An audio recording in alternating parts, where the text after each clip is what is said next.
Good morning everyone, welcome back to my channel. আমি অঙ্কিতা। কেমন আছো তোমরা সবাই? আশা করি প্রত্যেকে খুব ভালো আছো। আজকে এখন আছি আমি আগ্রাতে আজকেই লাস্ট ডে, কারণ আজকে আমরা আগ্রা থেকে চলে যাব মথুরাতে। Agra one day sightseeing আমরা করে নিয়েছি, নিশ্চয়ই প্রিভিয়াস ভিডিওতে তোমরা দেখে নিয়েছো। যদি না দেখে থাকো তাহলে অনুরোধ রইল আমার আগের ভিডিওগুলো দেখে নেওয়ার জন্য। আজকের ভিডিওতে থাকছে আমার আগ্রা থেকে মথুরায় যাওয়া। তো চলো ভিডিওটা শুরু করি।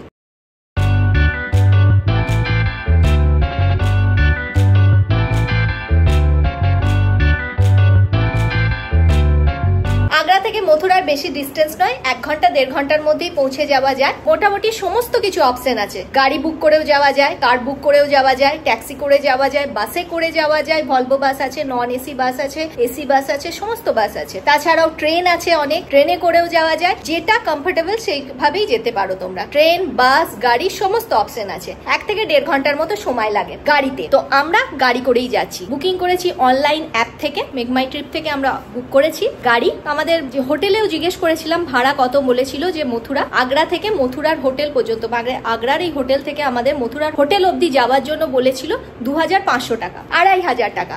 আমরা তারপরে দেখলাম বিভিন্ন অ্যাপ যেগুলো আছে আর কি, আমি মেক মাই ট্রিপ থেকে দেখলাম অনেকটাই সস্তা পড়লো। ওখানে 1700 টাকা পড়লো, 1709, মানে 1709 টাকা পড়েছে। তো দেখলাম এতটাই কম যখন, তখন শুধু শুধু হোটেলকে কেন দেবো, তাই মেক মাই ট্রিপ থেকেই আমি বুক করেছি। তোমরা চাইলে অনলাইন বিভিন্ন অ্যাপ থেকেও করতে পারো। ক্যাব থেকে, এখানে লোকাল ট্যাক্সিও তোমরা বুক করে যেতে পারো। গাড়ি আমাদের টাইমিং আমি দিয়ে দিয়েছিলাম 12টা, এখন বাজে 11:30। গাড়ি আমাদের চলে আসবে, একটু পরেই ক্যাব ড্রাইভার কল করবে। তাকে টাটা জানিয়ে চলো বেরিয়ে পড়ছি। Tata room.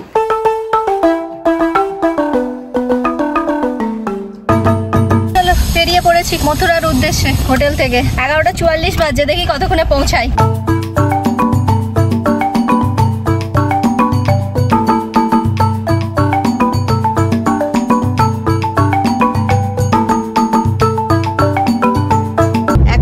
চলে এসেছি মথুরা, মানে ইন করে গেছি মথুরাতে।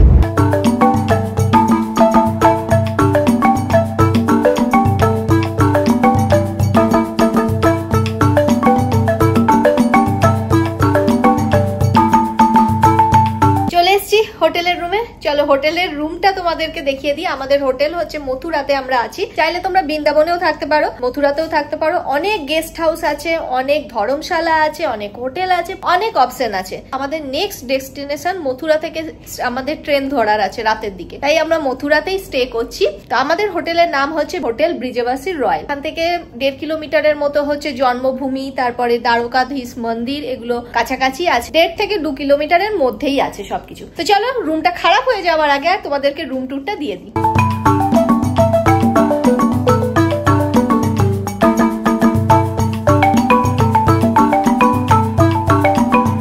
এই হচ্ছে রুমের দরজা, একটা ওয়ার্ড্রপ আছে এই সাইডে, ওয়ার্ড্রপটা।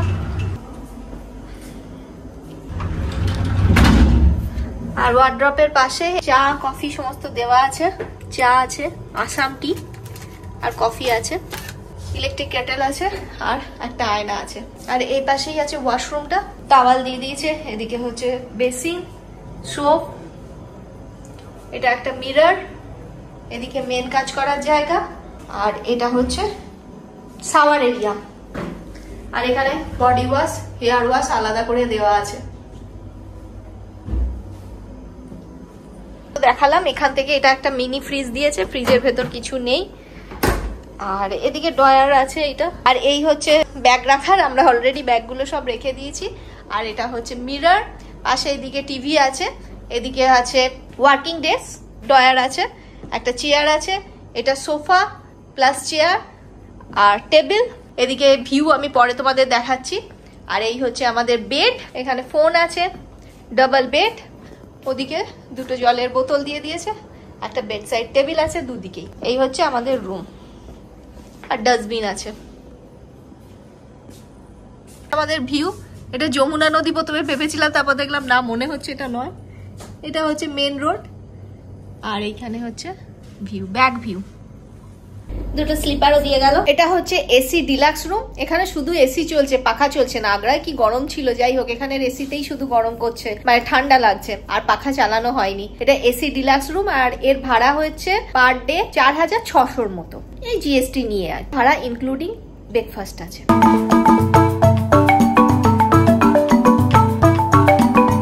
অর্ডার করেছি হাড়া ভাড়া কাবাব, বেশ অনেক কটাই পিস আছে হাড়া ভাড়া কাবাবে।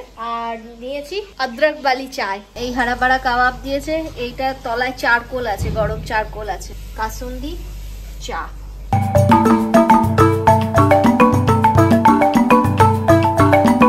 খেয়ে দেখি যে টেস্ট কেমন আছে। হাড়া ভাড়া কাবাব মোটামুটি খেতে, খুব একটা বেটার না। আচ্ছা, এলাচও দিয়েছে, অদরক বালি বলেছিলাম। এই হচ্ছে আমাদের ডিনার আজকের রাতের। এখানে আছে প্লেন নান, এটা হচ্ছে আলু গোবি মটর, এখানে চিলি দিয়েছে আর মিক্স পিকল দিয়েছে। এই পিকলটা খেতে বেশ ভালো লাগে,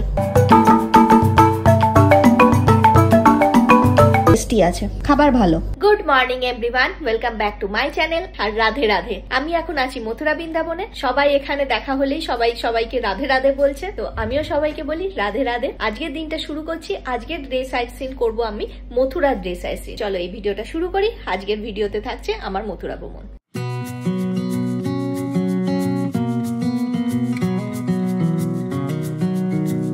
সকাল সকাল চলে এলাম ব্রেকফাস্ট করতে। ধোসা, সাম্বার, পরাঠা, আলু মটর, ভেজ কাটলেট ও পোহা। আর আজকে ধোসা আছে আর পরাঠা আছে, স্যান্ডউইচ নিয়েছে। আজকে ভেজ কাটলেট দিয়েছে, কালকে আলু ছিল, পকোড়া। ভালো খেতে।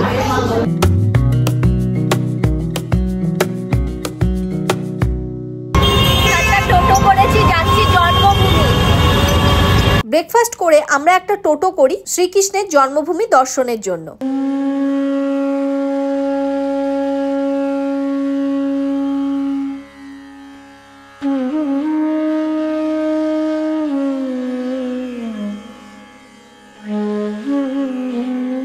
এটা পত্রকুণ্ড, এইদিকে হচ্ছে জন্মভূমি আর এইদিকে হচ্ছে এই কুণ্ডতে জামা কাপড় কাচা হতো ছোট গোপালের।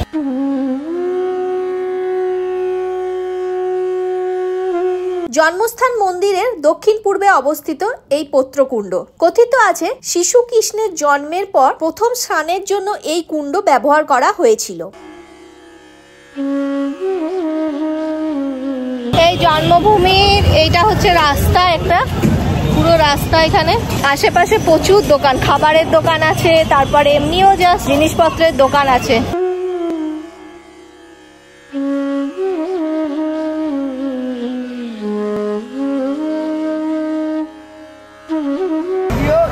লেডিসের চেকিং, এ হচ্ছে লেডিসদের সিকিউরিটি চেক। এখানে ক্লক রুম আছে।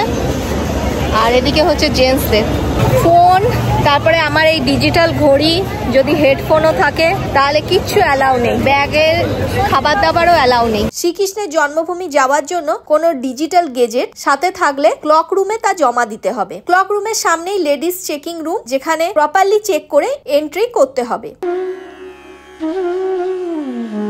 শ্রীকৃষ্ণের জন্মভূমির ভেতরে তিনটি প্রধান মন্দির আছে। একটি কেশব মন্দির, যা শ্রীকৃষ্ণকে উৎসর্গ করা হয়েছে। একটি গর্ভগৃহ, যেখানে শ্রীকৃষ্ণ দাপর যুগে তার মামা কংসের কারাগারে জন্মগ্রহণ করেছিলেন। ও একটি হলো ভাগবত ভবন, এখানে রাধা কৃষ্ণের মূর্তি আছে। শ্রীকৃষ্ণের জন্মভূমি মন্দির ভোর 5টা থেকে দুপুর 12টা অবধি খোলা থাকে, আবার বিকেল 4টে থেকে রাত 9টা অবধি খোলা থাকে। জন্মস্থান দর্শন করে কমপ্লেক্স থেকে বেরিয়েই অটো টোটো পাওয়া যায়। জন্মভূমি দর্শন করে নিলাম, এবার যাচ্ছি দ্বারকাধীশ মন্দিরে। এবার একটা অটো রিক্সা করলাম, যেটাই এখন যাচ্ছি দ্বারকাধীশ মন্দিরে। এখানে অনেক টোটো অটো দাঁড়িয়ে থাকে, সেগুলো করবে না জন্মভূমি থেকে, কারণ যে ওটা মন্দির অবধি যায় না, মেন রোডে যায়। গলির ভেতরে অনেকটা রাস্তা আছে, সেটা একমাত্র এই যায়, যে মেন রোডের পর এটা গলির ভেতর ঢুকে যাচ্ছে।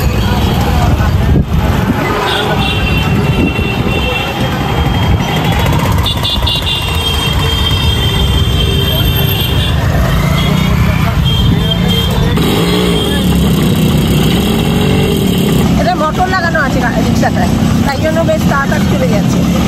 মোটর কাম রিক্সা। জন্মভূমি থেকে দ্বারকাধীশ আমাদের 50 রুপিস পড়েছিল।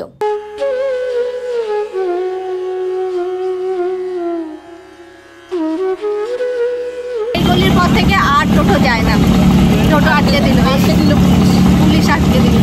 এই যে একমাত্র চলে যায়। হ্যাঁ,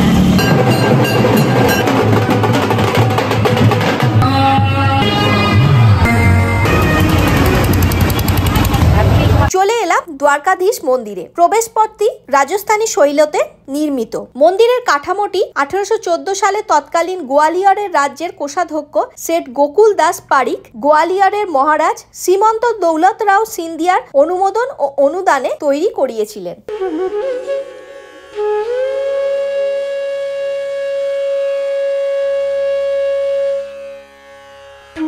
এই মন্দিরটা 11টায় বন্ধ হয়। দ্বারকাধীশ মন্দিরের পাশ দিয়ে বিশ্রামঘাট যাওয়ার রাস্তা। কথিত আছে শ্রীকৃষ্ণ তার মামা কংসকে হত্যা করার পর এই স্থানে বিশ্রাম নিয়েছিলেন।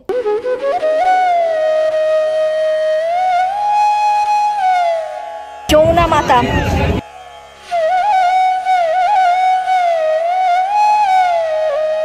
এবার যাচ্ছি গোবর্ধন হিল।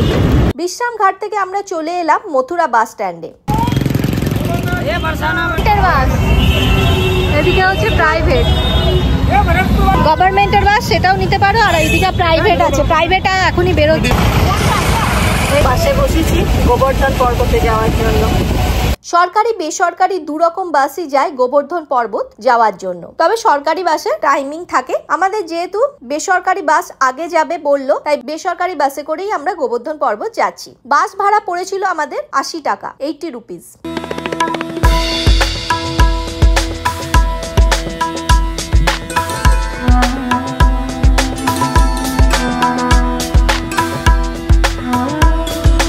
গোবর্ধন পর্বতের বাস স্ট্যান্ডে নেমে টোটো অটো থাকে। আমরা একটা পুরো গোবর্ধন পর্বত ঘুরে দেখার জন্য টোটো বুক করলাম। সে থেকে নেমে পড়েছি, একটা টোটো নিলাম, মন্দিরের সামনে যাব। এখান থেকে রাধাকুণ্ড 5 কিলোমিটার।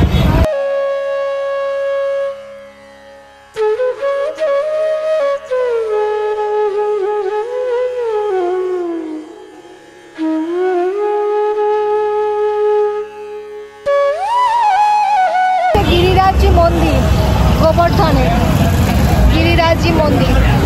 মন্দিরের ভেতরে ভিডিও ফটো অ্যালাউ নেই। এখানে গিরির মহারাজজির গোবর্ধন পর্বত, ওখানে শুধু পর্বতের মতো আকৃতির পাথরের মতো মূর্তি আছে, ফটো তোলা যায় না। তো ওটা দেখলাম, গিরির গোবর্ধনজির মূর্তি। এরপর নেক্সট পরিক্রমায় যাচ্ছি। পুরো গোবর্ধন পর্বত পরিক্রমা করব, সাথে যা যা মন্দির দর্শনীয় পড়বে তা দেখব। 21 किलोमीटर में ये पर्वत फैला हुआ है। इसी की गोल घूमने परिक्रमा होती है, गोल चक्कर लगाया जाता है इसका। টোটাল পরিক্রমা হয় 21 কিলোমিটারে। এটাকেই গোল করে ঘোরে। ওখানে অনেকগুলো মন্দির আছে, সেগুলো পরপর দেখতে পাওয়া যায়। প্রথমে এলাম পুঁচরিকার লৌটাতে। বলা হয় বালগোপালের একজন সখা ছিলেন ইনি। এটি শিব মন্দির।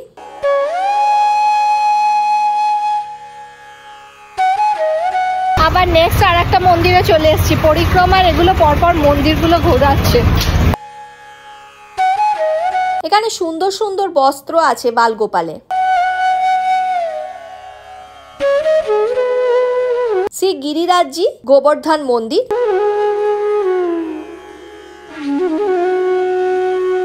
এই হচ্ছে গিরিরাজজি গোবর্ধন মন্দির।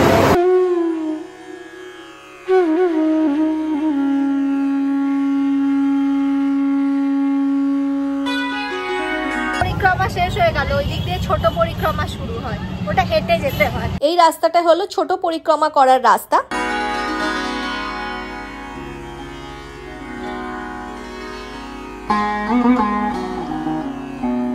এবার এলাম উদ্ধব বিহারীজি মন্দিরে। রাধা উদ্ধব বিহারীজি।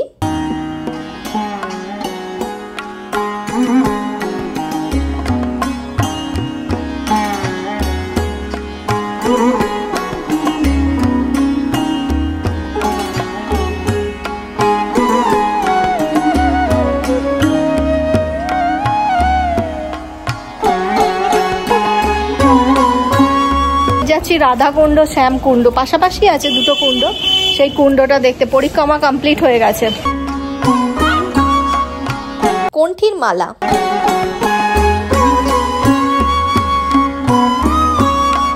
এই হলো রাধাকুণ্ড। আছে শ্যামকুণ্ডটা ওইদিকে। এটা হচ্ছে রাধাকুণ্ড, রাধাকুণ্ডের অপোজিটেই শ্যামকুণ্ড, একটু হেঁটে যেতে হচ্ছে পুরো ঘুরে।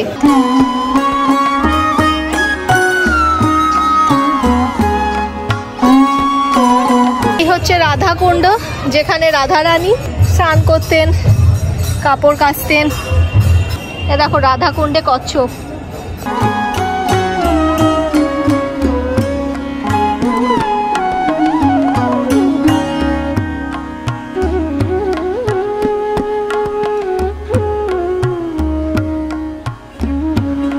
এটি শ্যামকুণ্ড।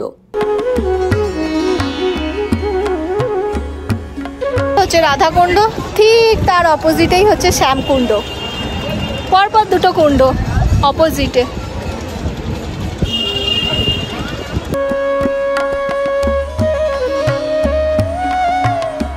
এবার এলাম প্রাচীন মন্দির, এর পাশেই গোবর্ধন পর্বত। গোবর্ধন পর্বতের এখানে অনেক কটা মন্দির দেখলাম। এবার লাস্ট এই মন্দিরে এসেছি, মানসী গঙ্গা মন্দির।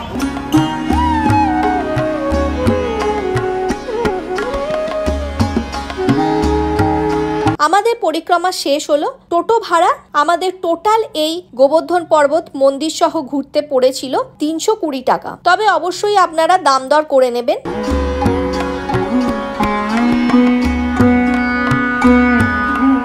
মথুরা ট্যুর আমরা একদিনে করি, এতে আমরা মথুরার মেন কিছু মন্দির ও গোবর্ধন পর্বত দর্শন করি। এর সাথে আপনারা গোকুলও অ্যাড করতে পারেন, যেখানে শ্রীকৃষ্ণ বড় হয়েছিলেন। তবে মথুরা বৃন্দাবনের সব মন্দিরই দুপুর 12টায় বন্ধ হয়ে যায়, আবার কিছু কিছু মন্দির 11টা সাড়ে 11টাতেও বন্ধ হয়, আবার বিকেল 4টেতে ওপেন হয় মন্দিরগুলি। তাই সেই মতো প্ল্যান করাই ভালো। তবে গোবর্ধন পর্বতের মন্দিরগুলি দুপুরেও খোলা থাকে। নেক্সট দিন আমরা করেছিলাম বৃন্দাবনের কিছু জনপ্রিয় মন্দির দর্শন, তা থাকবে আমার আগামী পর্বে। আবার 80 রুপিসের বাস ভাড়া দিয়ে আমরা চলে আসি হোটেলে। চলে এলাম মথুরা ভ্রমণ করে, ভালোই লাগলো বেশ মথুরা ভ্রমণ।